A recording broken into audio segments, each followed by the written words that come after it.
जय हिंद साथियों, स्वागत है आपका हिंदी ज्ञान सागर में। तो हमारा जो टॉपिक चल रहा था समास का, आज लास्ट है बहुब्रीहि समास। तो समास में दो पद होते हैं, मैंने बताया था शुरुआत में ही। आप सारे समास देख लीजिए, बहुत लंबी वीडियो नहीं है, ठीक है। किसी समास में पूर्व पद की प्रधानता होती है, तो किसी में उत्तर पद की प्रधानता होती है, किसी में दोनों पद की प्रधानता होती है, तो किसी पद में किसी अन्य पद की प्रधानता होती है। तो यहाँ पर जो हम समास पढ़ाने जा रहे हैं उसमें अन्य पद की प्रधानता होती है।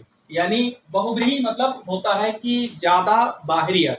जब किसी समास में पूर्व पद ना उत्तर पद किसी भी पद में प्रधानता ना हो, किसी अन्य पद की प्रधानता हो, यानी कोई अन्य अर्थ निकले, तो वहां पर बहुब्रीहि समास होता है। यानी यहाँ पर ट्रिक है अन्य पद प्रधान, ठीक है। जैसे मान लीजिए ले लेते हैं कमल, ले लेते हैं पंकज।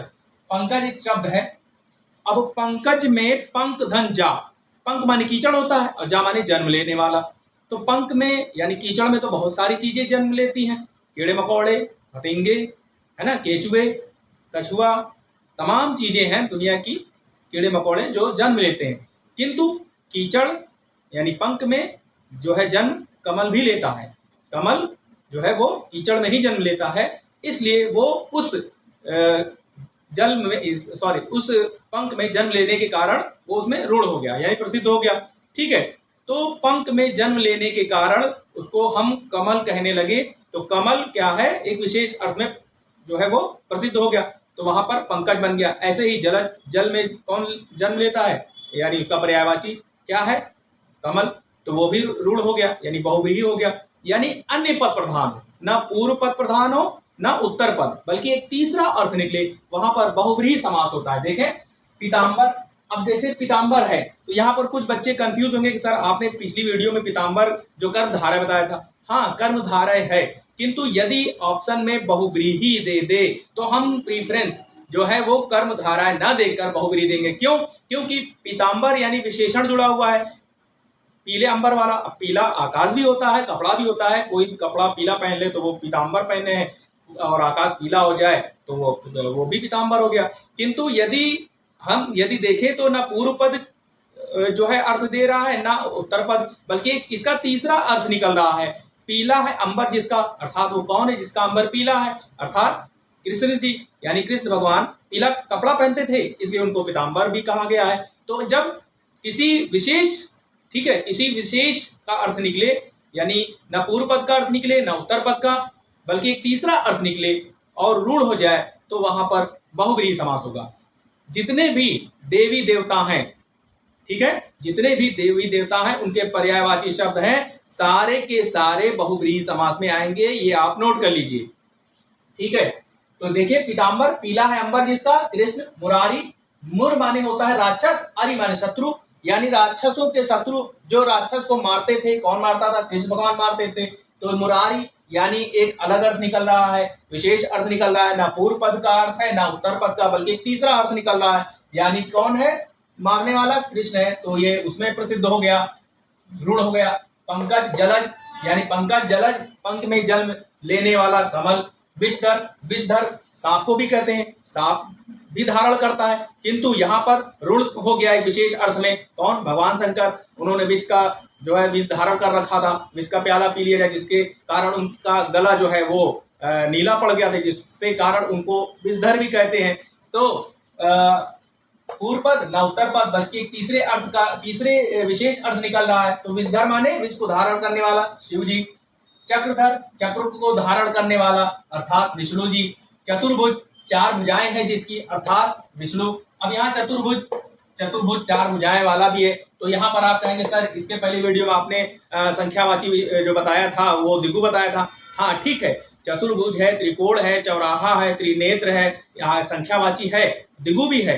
किंतु ठीक है, किंतु उसमें ये देखिएगा ऑप्शन में कि बहुब्रीहि तो नहीं दिगु के साथ। अगर बहुब्रीहि है तो हम प्रेफरेंस बहुब्रीहि को दो। क्यों? क्योंकि इसका विशेष अर्थ निकल रहा है, त्रिनेत्र का विशेष अर्थ निकल रहा है, चतुर्भुज का विशेष अर्थ निकल रहा है। तो जब किसी देवी देवता का अर्थ निकले तो वहां पर हम दिगु या कर्मधारय नहीं लगाएंगे, हम बहुब्रीहि पर लगाएंगे। यदि बहुब्रीहि ऑप्शन में नहीं होगा तब हम किस पे लगाएंगे, दिगु या कर्मधारय पे। तो यहाँ पर चतुर्भुज, 4 भुजाएं हैं जिसकी, अर्थात विष्णु जी।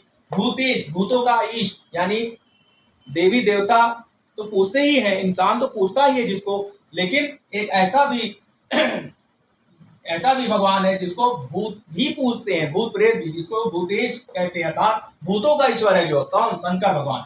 6 पद, 6 पदों वाला कौन है? भ्रमर। ये भ्रमर के रूप में रूढ़ हो गया, प्रसिद्ध हो गया, इसलिए इसको षटपद भी कहते हैं। वीणा, ये बहुत आता है एग्जाम में, षटपद बहुत पूछता है, ये आप लगा लीजिएगा, ये बहुत पूछता है।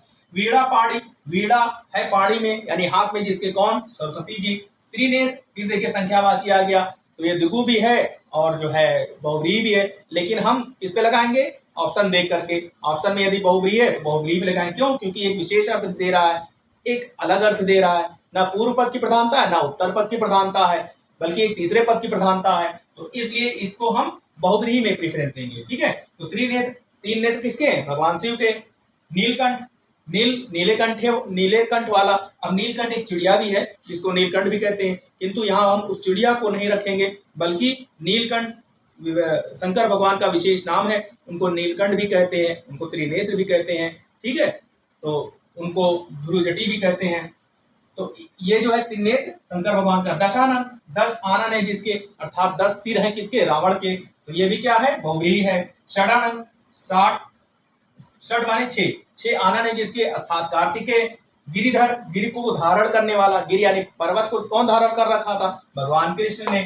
लंबोदर, लंबा है उदर जिसका, कौन? अर्थात गणेश जी। अब देखिए, यदि कोई शब्द, ठीक है, इस तरह से आ जाए, धक्का मुक्की, घात प्रतिघात सूचक शब्द आ जाए, तो वहां पर क्या होगा? बहुव्रीहि समास होगा। धक्का मुक्की, ठीक है, लाभ भूसा, घात प्रतिघात, तो बहुव्रीहि समास होगा। सपरिवार यानी पूर्व पद, पहला जो है पूर्व पद क्या हो? सॉरी, पूर्व पद जो है आपका वो हो, विशेषण हो या अव्यय हो, और परिवार क्या है? संज्ञा है। तो यहाँ पर, ठीक है, ये भी जो है क्या होगा? बहुव्रीहि समास होगा। ठीक है, तो ये बहुत पूछता है, धक्का मुक्की, घात प्रतिघात, सपरिवार में कौन सा समास है, तो आप बहुव्रीहि पे लगा दीजिएगा। ठीक है, तो मेरे ख्याल से आपको समझ में आ गया होगा कि बहु माने बहुत ज्यादा, व्रीहि मतलब बाहरी, जब किसी समास में बहुत ज्यादा बाहरी अर्थ निकल जाए, न पूर्व पद की प्रधानता हो, न उत्तर पद की प्रधानता हो, बल्कि एक अलग अर्थ की प्रधानता हो, विशेष अर्थ निकले, तो वहां पर जो है बहुव्रीहि समास होगा। तो आप इसको स्क्रीनशॉट ले लीजिए, और लगभग जितने भी पेपर में क्वेश्चन आते हैं लगभग यहीं से आते हैं। और वीडियो को सेव कर लीजिए, अपने दोस्तों को भी सेंड कर दीजिए। वीडियो देखने के लिए हमारा चैनल हिंदी ज्ञान सागर देखने के लिए बहुत बहुत धन्यवाद। और कमेंट बॉक्स में ज़रूर लिखा करें आप कि आपको वीडियो कैसे लगी।